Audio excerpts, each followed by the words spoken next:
Hello കൂട്ടുകാരെ, ഞങ്ങളുടെ YouTube ചാനലിലേക്ക് എല്ലാവർക്കും സ്വാഗതം.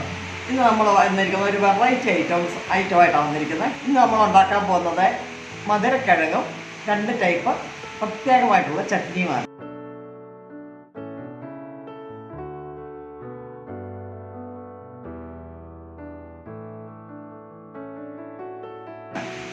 അതൊന്ന് എങ്ങനെയാണെന്ന് നോക്കണ്ടേ?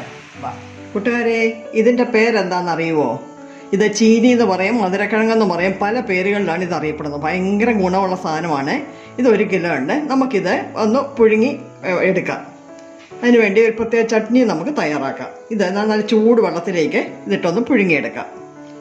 ഇതിൻ്റെ പ്രത്യേകത, നമ്മൾ തൊലിയോട് കൂടിയാണ് ഇത് പുഴുങ്ങുന്നത്. സാധാരണ കപ്പയൊക്കെ നമ്മൾ തൊലിയെല്ലാം പൊളിച്ച് കഴിഞ്ഞ് എടുക്കുന്നത്. ഇത് തൊലിയോട് കൂടിയാണ് പുഴുങ്ങുന്നത്.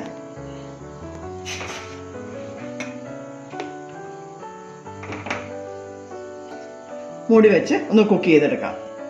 ചീനി നന്നായിട്ട്, നമ്മുടെ മധുരക്കിഴങ്ങ് നന്നായിട്ട് വെന്തിട്ടുണ്ട്. ഇനി ഇത് നമുക്കൊരു സ്ട്രെയിനിലേക്ക് പറ്റി വെള്ളമെല്ലാം കളയാം. കിഴങ്ങ് റെഡിയാക്കി സ്ട്രെയിനറിനകത്ത് എടുത്ത് വെച്ചിട്ടുണ്ട്. ഇതിൻ്റെ വെള്ളം വാർന്നു കഴിയുമ്പോൾ എടുക്കാം.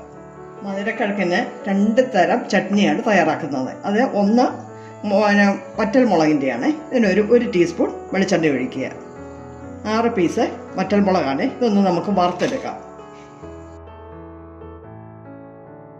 മിക്സിയുടെ ജാറിലേക്ക് മാറ്റാം. ചെറുതായിട്ടൊന്ന് കറക്കിയെടുത്താൽ മതിയേ, വറുത്തതല്ലേ. 15 പീസ് ചെറിയ ഉള്ളിയാണ് എടുത്ത് വെച്ചിരിക്കുന്നത്. ഇത് രണ്ടും കൂടെ ഉപ്പും ചേർത്ത് ഒന്ന് കറക്കിയെടുക്കാം.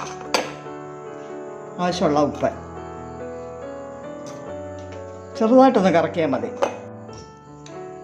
ഒറ്റ കറക്കിയതേ ഉള്ളൂ. നമുക്ക് വറുത്ത മുളകായതുകൊണ്ട് പെട്ടെന്ന് പൊടിഞ്ഞ് കിട്ടി. ഒത്തിരി ആയി കഴിഞ്ഞാൽ പിന്നെ ഒത്തിരി അരിഞ്ഞു പോകും.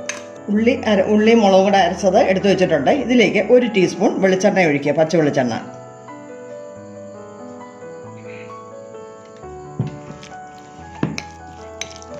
ചാറായിട്ട് വേണമെങ്കിൽ സ്വല്പം വെള്ളം കൂടെ ഒഴിച്ച് നമുക്ക് ചാറായിട്ട് ഉപയോഗിക്കാം. ഇതാണ് ഇച്ചിരൂടെ നല്ലത്, നമ്മുടെ മധുരക്കിഴങ്ങിന് ടേസ്റ്റ് കൂട്ടുന്നത്. നമുക്ക് വേറൊരു ചട്നിയും കൂടെ റെഡിയാക്കാനുണ്ട്. നാടൻ കാന്താരിയും ചെറിയ ഉള്ളിയും കൂടെ. 10 പീസ് കാന്താരിയും 15 പീസ് ചെറിയ ഉള്ളി. ഇത് നമുക്കൊന്ന് ചതച്ചെടുക്കാം. നമ്മുടെ ഈ ഇടിക്കല്ലിനകത്താണ് ചതച്ചെടുക്കുന്നത്. ആവശ്യമുള്ള ഉപ്പും കൂടി ഇടാം. ചതച്ചെടുക്കാം.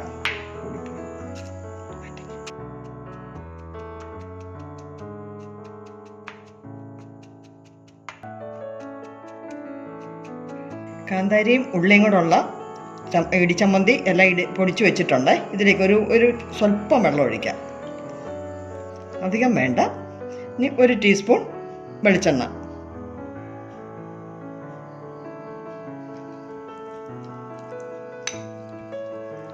നമ്മുടെ മധുരക്കിഴങ്ങിനുള്ള 2 ചമ്മന്തി റെഡിയായി. മധുരക്കിഴങ്ങിന് ധാരാളം ഗുണങ്ങളുള്ളതാണ്. അതിൻ്റെ നല്ല ഗുണങ്ങളുള്ള മധുരക്കിഴങ്ങ് 2 ടൈപ്പ് പ്രത്യേകമായിട്ടുള്ള ചട്നിയുമാണ് നമ്മൾ തയ്യാറാക്കിയത്. നല്ല ടേസ്റ്റാണ്, എല്ലാവർക്കും ഇഷ്ടപ്പെടും. ഇത് നമ്മുടെ നാടൻ കാന്താരി ചെറിയ ഉള്ളി, ഇത് വറ്റൽ മുളക് വറുത്ത് പൊടിച്ചത് ചെറിയ ഉള്ളിയുമായിട്ട് അടിപൊളിയാണ്. എല്ലാവരും ഒന്ന് ട്രൈ ചെയ്ത് നോക്കാം. എല്ലാവരും ഒന്ന് മേടിച്ച് കഴിച്ച് നോക്കാം. പലരും കഴിച്ചിട്ടുണ്ടാകാം, ഇല്ലായിരിക്കാം. ഞങ്ങളുടെ വീഡിയോ ഇഷ്ടമായെങ്കിൽ ലൈക്ക് ചെയ്യുക, കമൻറ്റ് ചെയ്യുക, ഞങ്ങളെ സപ്പോർട്ട് ചെയ്യുക. ഇനി അടുത്തൊരു നല്ല വീഡിയോയുമായി വരുന്നിടം വരെ ബൈ.